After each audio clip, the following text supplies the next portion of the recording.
Hello, everybody. Here is Sara Camargos, Associate Editor of the Movement Disorder Society podcast.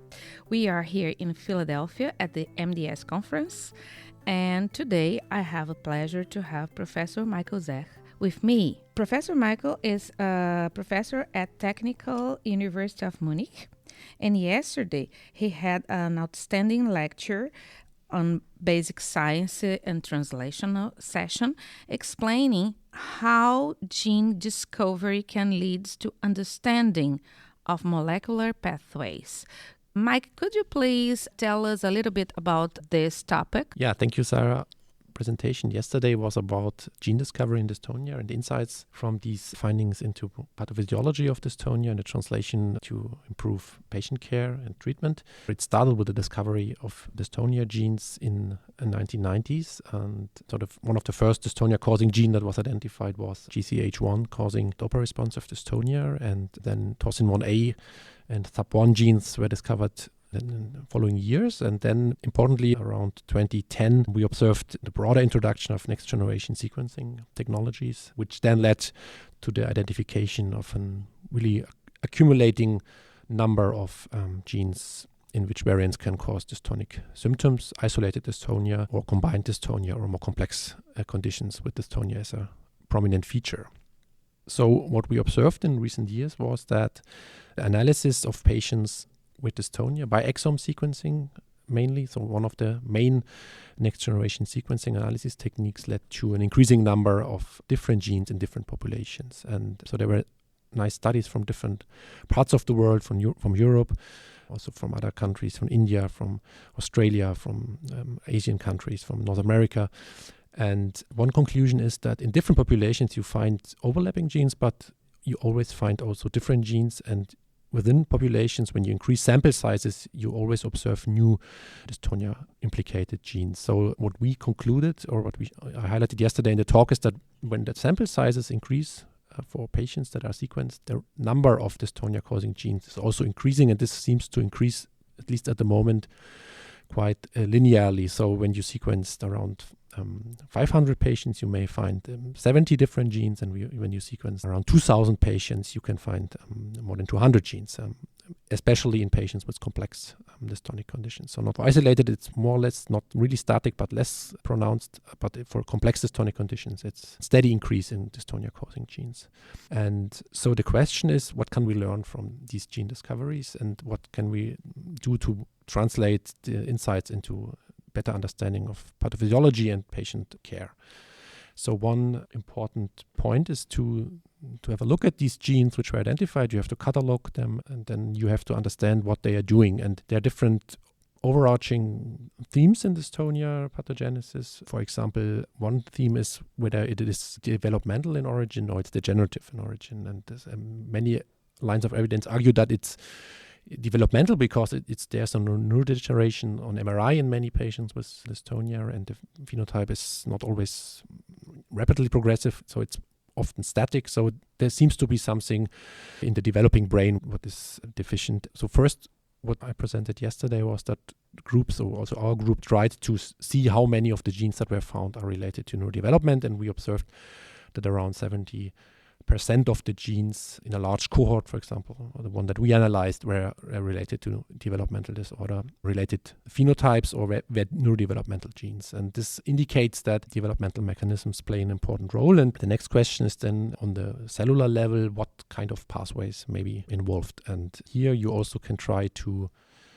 bring different gene findings into context and try to understand how they are related to each other. And there are some important studies from recent years and reviews from colleagues from important dystonia research centers highlighting such relationships. And so yesterday I highlighted two emerging pathways, I think, which are promising also for future research in the field, which are converging mechanisms for dystonia, or seem to be converging mechanisms. And one is the integrated stress response and the relation to the nuclear envelope and nuclear pore complexes. There was important research about dystonia and the integrated stress response from, for example, Nicole Kalakos from the United States. And so what I highlighted yesterday was that you can bring, for example, 6 genes here in this context. One that was discovered by you, Sarah, the PRK RA gene causing DYT16 or early onset dystonia Parkinsonism or early onset generalized dystonia.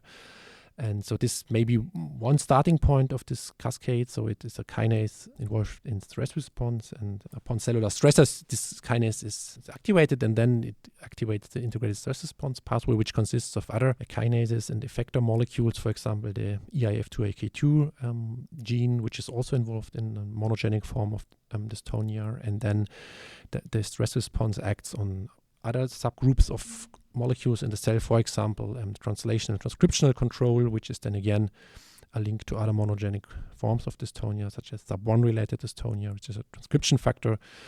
And importantly, and this is a new emerging pathway, which I found very interesting, is that the stress response pathway also acts on taurin 1A function and also on nuclear pore complex function via taurin 1A perhaps, or directly or indirectly. And there was one recent paper published this year by a group from Bildauer showing that taurin 1A is responsible for nuclear pore complex biogenesis, and during a developmental window, which again highlights the developmental aspect and shows that when you have taurin 1A dysfunction, for example in DYT1, this may be related to abnormal nuclear pore complexes, and they are very central in the cell because everything which has to be exchanged between the nucleus and the cytoplasm has to go through the nuclear pore complex. So I think this is a new molecule or a complex which is interesting to study further for potentially new interventions. And so this was one pathway that was highlighted, and the other one was the endophagosomal autophagosomal pathway, which is recently emerging for dystonia, which is longer known from the field of neurodegeneration and from Parkinson's, but which seems to also be involved in dystonia. And so especially with the discovery of recent dystonias related to the Hobbs complex, so-called Hobbs complex, which is the bridge between autophagosomes, endosomes, and the lysosomes. This highlights the importance of this pathway for dystonia. And Hobbs complex consists of so-called VPS proteins or gene-encoded proteins, VPS16, for example, and this is one of the most very frequent cause of early onset generalized isolated dystonia. And so this may be another pathway which is very intriguing to study. So do you oversee how those discoveries could be translated into treatment targets? Yes, so I think there are several aspects to consider. First is when we speak about treatment targets, so we must understand if these are already targets, known targets, or if these may be targets for development of new treatments. And of course, in clinical practice, it may be promising to use targets or molecules which are already known as targets for existing drugs, so-called drug repurposing. And for example, in lysosomes or integrated stress response are the targets in other diseases with drugs which are already existing. For example, certain HIV drugs are effective. And so it might be one opportunity to use existing drugs which have an approval from FDA. Of course, this must be well designed and many considerations have to be taken into account, side effects and so on. But at least starting with cell models or animal models, try to see if this maybe have an effect on the dystonia-related pathology as well. For example, HIV drugs for integrated stress response or certain drugs developed for lysosomal disorders.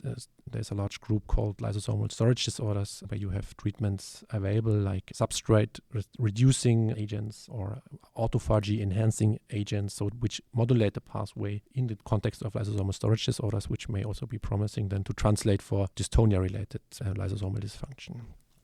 So the future may present us several interesting things for treatment. And you mentioned about neurodevelopmental disorders and dystonia. Could you please share with us two related mechanisms for these diseases? So I think there was always evidence that developmental problems lead to dystonia later on. So already in the 1980s, there are reports that when you have a lesion in the brain, for example, secondary lesion by hypoxic brain injury or trauma in childhood or in infancy, so you have a lesion where the brain does not develop properly later on, you have a predisposition to develop dystonia more immediately or later on even. And so there were insights already from secondary models, for example, and then with the discovery of many new genes, so this developmental genes, it becomes apparent that also here there's an overlap. So you have genes causing autism or intellectual disability or epilepsy, but the same genes may be related to dystonic disorders. And it is interesting to see that it's a spectrum. So you may have either developmental disorder, only intellectual disability or autism, or you may have dystonia and intellectual disability are related to the same gene. And so the mechanisms that are responsible for this variability need to be identified. And the phenotypic spectrum may vary a little bit, but the genes are the same. Exactly. So even the mutations the gene can have many mutations, that's clear, but even the same mutation can have these different phenotypes. So do you think also about a common pathway, so we can think in one target for several dystonias, or do you think there are several dystonias over there? For sure there will be many dystonias, but we should at least try to understand which ones are related, to see which pathway is responsible for a broader group of patients, and then we also can try to understand when these different pathways from the different types of dystonia, how they are then again related to each other. So they may have also connections within the cell. For example, stress response and lysosomes are two pathways, but they are again interrelated, because when, for example, the lysosomes are dysfunctional, then the stress response is activated. So there may be again relationships, and when we have one optimal or two or three optimal targets, maybe we can modulate a broader group or the pathology in a broader group of patients with the new treatment. Great. Thank you so much for your willingness to talk to us, and congratulations on your excellent work and your presentation from yesterday. Thank you. The views and opinions expressed by the participants in this podcast do not necessarily reflect those of the International Parkinson and Movement Disorder Society or their affiliated journals, Movement Disorders and Movement Disorders Clinical Practice. Any disclosures of the participants can be found within the episode description located on the MDS website.